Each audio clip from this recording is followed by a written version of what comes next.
আমাদের এগুলো আমরা ম্যাজিস্ট্রেট বানাবো, ডাক্তার বানাবো, আমরা ভিক্ষুক বানাবো নাকি?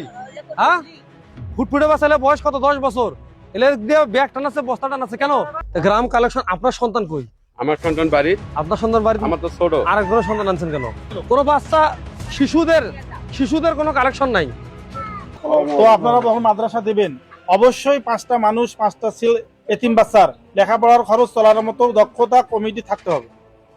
কি 100টার মধ্যে 100 বাচ্চা যদি 500 টাকা করে বেতন দেয়, তাহলে আর 5টা বাচ্চা চলবে না? অবশ্যই চলবে।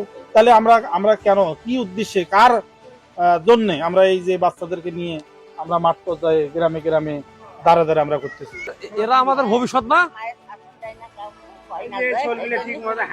আরে গোলামি সামসামি ভিক্ষা বৃত্তি শেখাচ্ছে, হ্যাঁ, গোলাম করে তুলতেছেন, ভিক্ষুক করতেছেন। তোমরা এগুলার করবা? মাদ্রাসার সভাপতি জানে না ওনারা কালেকশন করতেছেন। আপনি যার নাম্বার দিলেন তিনি আপনাকে রিজেক্ট করলো।